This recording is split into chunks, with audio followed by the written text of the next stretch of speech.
This it welcomes you in Vivian online classes, and we'll continue with our chapter number 4 from the diary of Anne Frank, which is actually a diary written by Anne Frank, and that was published by her father when after her death only. And when she was only 13 years old, she decided to write a diary because after long waiting she did not find a true friend. She had friends but not a true friend to whom she could discuss everything, every internal feeling. So she decided to maintain a diary, and that was actually published by her father.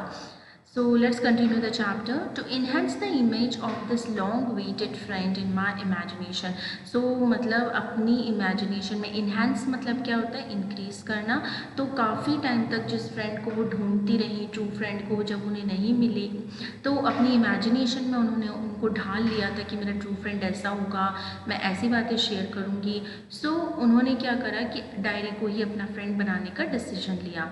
I don't want to jot down the facts in this diary. Jot down means write down. तो जैसे हर लोग diary लिखते हैं बस diary लिखने के हिसाब से, उन्होंने बोला कि मैं वैसा नहीं करूँगी, the way most people would do. But I want the diary to be my friend and I'm going to call this friend Kitty. So मैंने अपने फ्रेंड का नाम, उन्होंने अपनी डायरी का नाम भी किटी रखा, जैसे कि वो किसी फ्रेंड का नाम हो. और सिर्फ उनका मोटिव ये नहीं था कि वो सिर्फ डायरी लिखेंगी या उनको सिर्फ फीलिंग अपनी किसी पे लिखनी है.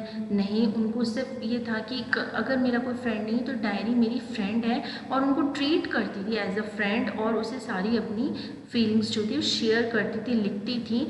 सो उसे डायरी की तरह ट्रीट नहीं करके उसको एक नाम दिया गया था किटी, जैसे कि उनकी फ्रेंड हो. Since no one would understand a word of my stories to Kitty, तो जो भी डायरी को पढ़ता तो उसको मतलब किटी जो वो लिखती थी डायरी में, किटी से जो बातें करती थी वो ज़्यादातर लोग समझ नहीं पाते थे. If I were to plunge right in, और मतलब मैं अगर से स्ट्रेट अगर पॉइंट पे आऊँ, टू प्लंज राइटिंग मतलब क्या होता है, come straight to the point. तो अगर मैं सही मायने पे सही पॉइंट पे आऊँ, I would better provide a brief sketch of my life much as I dislike doing so. So मैं अपने एक sketch, जो brief sketch है लाइफ का, वो मैं अपना बताती थी कि मैं क्या करना चाहती हूँ. और मुझे जो चीज़ें पसंद ही नहीं आती थी करनी, वो ये था कि मतलब मैं अपनी ज़िंदगी की ज़्यादा चर्चा नहीं करती थी, और मैं अपनी इंटरनल जो फीलिंग्स हैं उनके बारे में ज़्यादा डिस्कशन किया करती थी. My father, the most adorable father I have ever seen, did not marry my mother until he was 36 and she was 25. तो ऐसी बातें जो कि मतलब उसको लाइफ में बहुत अजीब लगती थी ना, वो उससे डिस्कस करती थी. तो जो भी वो डायरी पढ़ता तो वो सोचता था कि ऐसी बातें मतलब उनको समझ ही नहीं आती कि ये एक्चुअली क्या कहना चाह रही है. तो जैसे कि उन्होंने अपने पापा के बारे में बताया कि उनके जो पापा हैं वो बहुत एडोरेबल फादर हैं, बहुत लवेबल, एडोरेबल मीन्स लवेबल, बहुत प्यारे हैं उनके फादर. और उन्होंने 36 ईयर्स तक शादी नहीं की थी, और उनकी मम्मी उस समय 25 ईयर्स की थी. My sister Margot was born in Frankfurt in Germany 1926, और 1926 में उनकी जो बहन थी मार्गॉट, उनका जन्म हुआ था जर्मनी में. आई वॉज बॉर्न इन 12 जून 1929, और ठीक 3 साल बाद जो एन फ्रैंक है उनका जन्म हुआ था 12 जून 1929 को. I lived in Frankfurt until I was 4. तो जब तक एन फ्रैंक 4 साल की थी तब तक वो फ्रैंकफर्ट में रहती थी.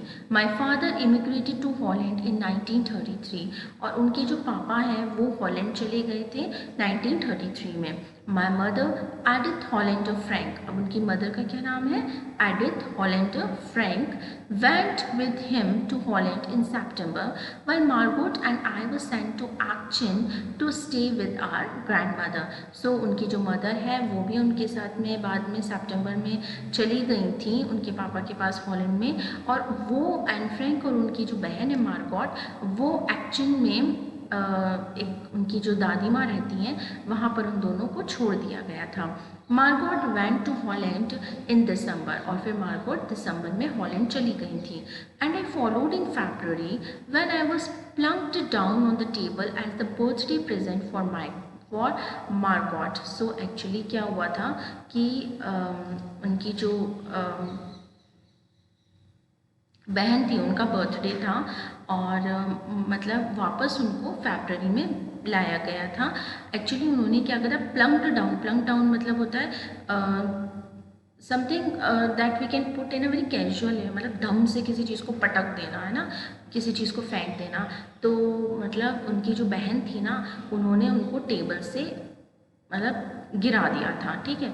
तो उनको वापस से इधर भेज दिया गया था।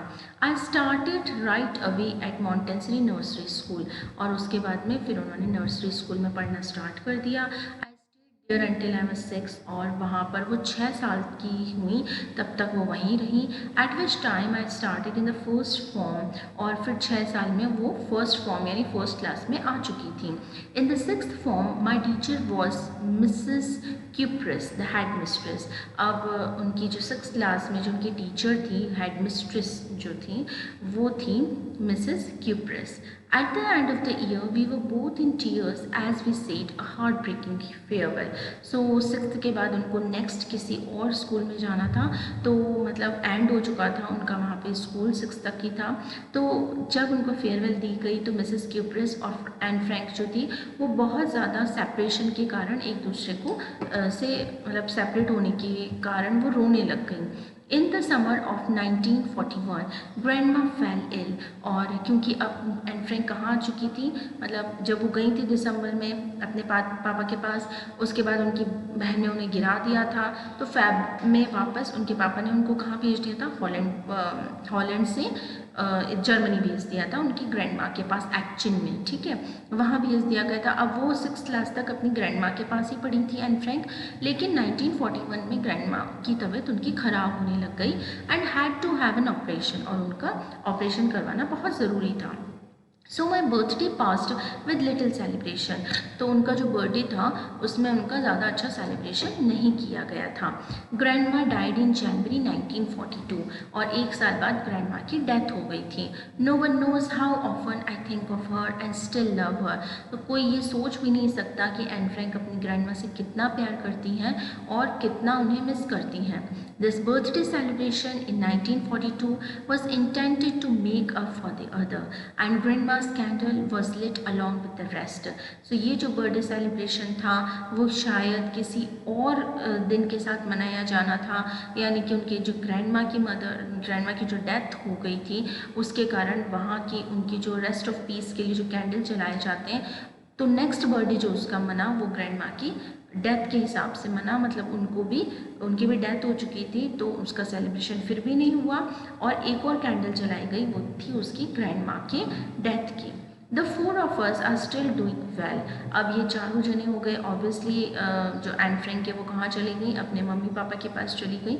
तो मदर, फादर, मार्गॉट और एन फ्रैंक 4 जने बहुत अच्छे से जी रहे थे। And that brings me to the present date of 20 June 1942, और एक बहुत मतलब जो डेट है उनकी 20 जून 1942 वो उन्हें बहुत याद है। And the solemn dedication of my diary, और ये डेडिकेशन है डायरी को, that is a sincere, solemn means क्या होता है, सिंसियर डेडिकेशन, यानी तब से जो मार्गरेट है वो अपनी डायरी जो है लिखने लग गई थी। सो 20 जून 1942 से उन्होंने अपना डायरी राइटिंग वर्क जो था वो स्टार्ट उन्होंने कर दिया था। Okay, so this is it for now and will continue the chapter in the next video.